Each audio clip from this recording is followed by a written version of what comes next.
स्वागत है आप सभी का शिक्षा नोट्स में। आज है 24 दिसंबर 2025 और आज की इस वीडियो हम करने वाले हैं डेली करंट अफेयर्स के कुछ इम्पोर्टेंट क्वेश्चंस जो कि आपके आने वाली बहुत सारी परीक्षाओं के लिए यूज़फुल रहने वाले हैं। तो चलिए शुरू करते हैं आज की वीडियो। पहला प्रश्न है, नई चेतना 4.0 किस प्रकार का अभियान है? ऑप्शन ए स्वास्थ्य अभियान, ऑप्शन बी शिक्षा अभियान, ऑप्शन सी जेंडर अभियान, ऑप्शन डी डिजिटल अभियान। और इसका सही उत्तर है ऑप्शन सी जेंडर अभियान। यह राज्य स्तरीय कार्यशाला मिनिस्ट्री ऑफ रूरल डेवलपमेंट से संबंधित है। कार्यशाला का आयोजन बिहार में किया गया। अभियान का नाम नई चेतना 4.0 है। यह एक जेंडर अभियान है। आयोजनकर्ता संस्था जीविका बिहार है। कार्यशाला का मुख्य उद्देश्य जेंडर एकीकरण को बढ़ावा देना है। अगला प्रश्न, महिला कौशल योजना किस मंत्रालय के अंतर्गत आती है? ऑप्शन ए ग्रामीण विकास मंत्रालय, ऑप्शन बी महिला एवं बाल विकास मंत्रालय, ऑप्शन सी सूक्ष्म लघु और मध्यम उद्यम मंत्रालय, ऑप्शन डी कौशल विकास मंत्रालय। और इसका सही उत्तर है ऑप्शन सी सूक्ष्म लघु और मध्यम उद्यम मंत्रालय। महिला कौशल योजना भारत सरकार की महिला केंद्रित स्वरोजगार योजना है।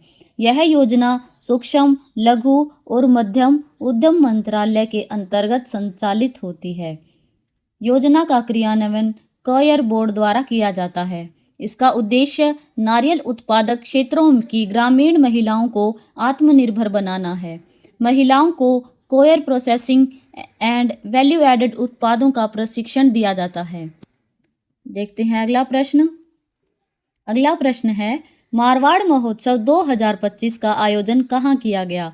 Option A Jaipur, option B Bhubaneswar, option C Sambalpur, option D Kolkata. और इसका सही उत्तर है ऑप्शन सी संबलपुर। मारवाड़ महोत्सव 2025 का आयोजन दिसंबर 2025 में संबलपुर ओडिशा में किया गया। आयोजन राजस्थान फाउंडेशन एवं मारवाड़ी युवा मंच खेतराजपुर द्वारा किया गया। यह महोत्सव 5 दिनों तक चला। महोत्सव ने एक भारत श्रेष्ठ भारत की भावना को मजबूत किया। राजस्थान और ओडिशा की संस्कृति, आध्यात्मिकता और जीवन मूल्यों की समानता पर जोर दिया गया। अगला प्रश्न, पैसा महोत्सव किस अधिनियम की वर्षगांठ पर मनाया जाता है? ऑप्शन ए 73वां संविधान संशोधन, ऑप्शन बी वन अधिकार अधिनियम, option C panchayat extension to scheduled areas act 1996, option D भूमि अधिग्रहण अधिनियम। और इसका सही उत्तर है option C panchayat extension to scheduled area act 1996। PESA महोत्सव 2025 का आयोजन 23 से 24 दिसंबर को किया जाता है। यह महोत्सव panchayat extension to scheduled areas act 1996 यानी पैसा एक्ट की वर्षगांठ के उपलक्ष्य में मनाया जाता है। 2025 का मुख्य आयोजन स्थल विशाखापट्टनम आंध्र प्रदेश रहा। आयोजन पंचायती राज मंत्रालय और जनजातीय कार्य मंत्रालय द्वारा संयुक्त रूप से किया जाता है। पैसा एक्ट संविधान के भाग 9 के प्रावधानों को अनुसूचित क्षेत्रों तक विस्तार देता है। अगला प्रश्न है, परिवेदना वर्कशॉप किस संगठन द्वारा आयोजित की गई? Option A ISRO, option B DRDO, option C DOPNT, option D HAL. और इसका सही उत्तर है ऑप्शन बी DRDO। परिवेदना DRDO द्वारा आयोजित शिकायत निवारण पर आधारित एक वर्कशॉप है। परिवेदना का पूर्ण रूप a workshop on grievance redressal in DRDO है। इस वर्कशॉप का उद्देश्य DRDO की विभिन्न प्रयोगशालाओं के CPG रैम्स नोडल अधिकारियों को सशक्त बनाना है। वर्कशॉप का आयोजन 19 से 20 दिसंबर 2025 को किया गया। इसका आयोजन स्थल DRDE ग्वालियर मध्य प्रदेश रहा। वर्कशॉप का उद्घाटन doctor Mayank Dwivedi DG HR DRDO द्वारा किया गया। अगला प्रश्न, internationalisation of higher education in India report किस संस्था द्वारा जारी की गई है? Option A UGC, option B AICTE, option C NITI Aayog, option D ministry of education. और इसका सही उत्तर है ऑप्शन सी नीति आयोग। रिपोर्ट का उद्देश्य भारतीय उच्च शिक्षा संस्थानों को वैश्विक अकादमिक और रिसर्च इकोसिस्टम में प्रमुख स्थान दिलाना है। यह रिपोर्ट एक कॉम्प्रिहेंसिव एक्शन फ्रेमवर्क प्रस्तुत करती है जिसमें शामिल हैं 22 नीतिगत सिफारिशें, 76 कार्यपथ, 125 प्रदर्शन सफलता संकेतक और 30 भारतीय एवं वैश्विक सर्वोत्तम अभ्यास। चलिए देखते हैं अगला प्रश्न। आनंद वरदराजन को किस कंपनी में ईवीपी और सीटीओ नियुक्त किया गया? Option A Amazon, option B Oracle, option C Starbucks, option D Google. और इसका सही उत्तर है ऑप्शन सी स्टारबक्स। आनंद वरदराजन को स्टारबक्स का नया एग्जीक्यूटिव वाइस प्रेसिडेंट और चीफ टेक्नोलॉजी ऑफिसर नियुक्त किया गया है। वे अपना नया पद 19 जनवरी 2026 से संभालेंगे। आनंद वरदराजन डेब हॉलेफेवर की जगह लेंगे जो सितंबर में सेवानिवृत्त हो चुकी हैं। इससे पहले आनंद वरदराजन ने अमेजॉन में लगभग 19 वर्षों तक काम किया। अमेजॉन में वे world wide grocery store business के लिए टेक्नोलॉजी और सप्लाई चेन की जिम्मेदारी संभाल चुके हैं। अगला प्रश्न है, भारत और न्यूजीलैंड के बीच किस प्रकार का समझौता हुआ है? ऑप्शन ए रक्षा समझौता, ऑप्शन बी सांस्कृतिक समझौता, ऑप्शन सी मुक्त व्यापार समझौता, ऑप्शन डी शिक्षा समझौता। और इसका सही उत्तर है ऑप्शन सी मुक्त व्यापार समझौता। भारत और न्यूजीलैंड के बीच हाल ही में मुक्त व्यापार समझौता किया गया है। इस मुक्त व्यापार समझौता से भारत में विदेशी निवेश बढ़ेगा। कृषि क्षेत्र में सहयोग के लिए न्यूजीलैंड भारत के साथ एग्रीकल्चर टेक्नोलॉजी एक्शन प्लान शुरू करेगा। इस योजना के तहत कीवी फल, सेब और शहद की उत्पादकता और गुणवत्ता बेहतर की जाएगी। न्यूजीलैंड अपने कानूनों में संशोधन करेगा ताकि भारतीय शराब और स्पिरिट का वहां पंजीकरण आसान हो सके।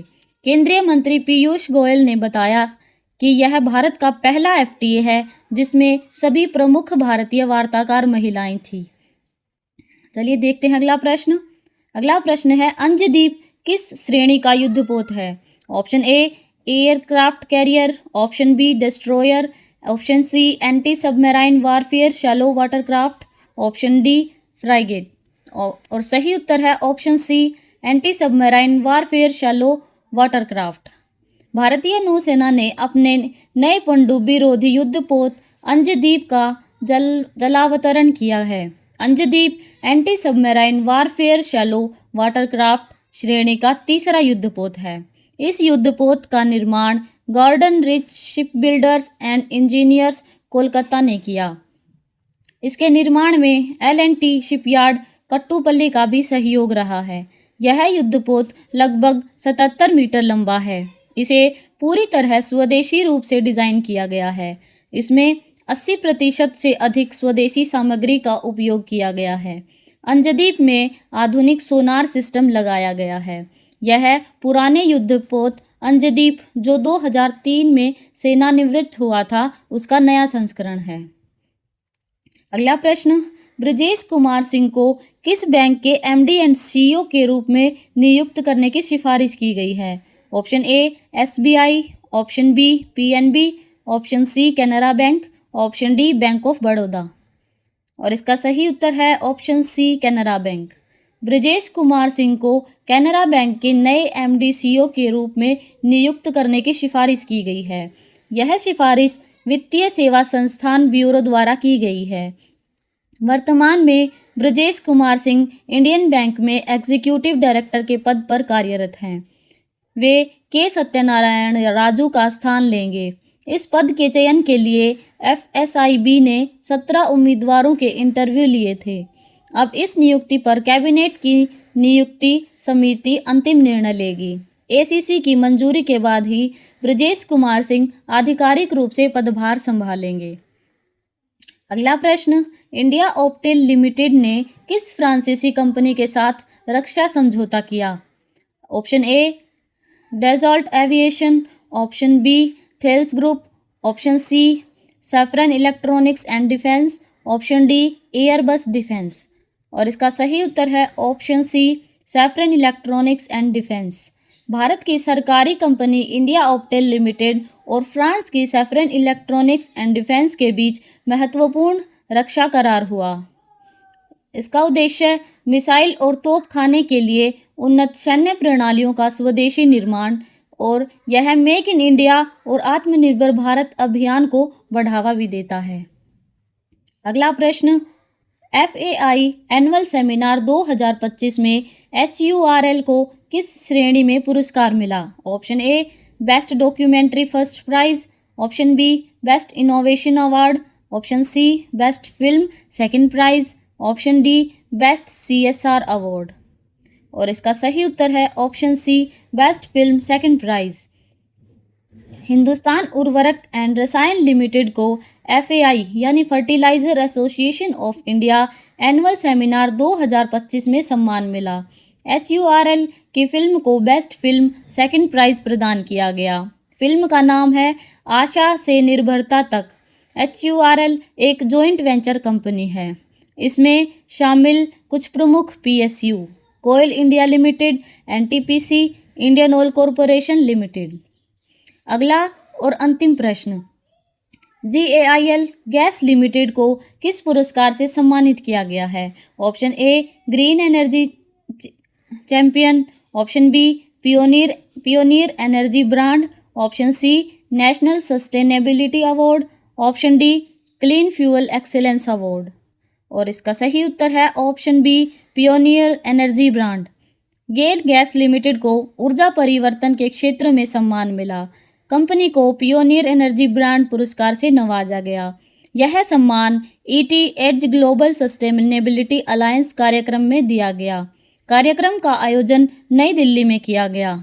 गेल गैस लिमिटेड के CEO गौतम चक्रवर्ती को पियोनियर एनर्जी लीडर का सम्मान मिला।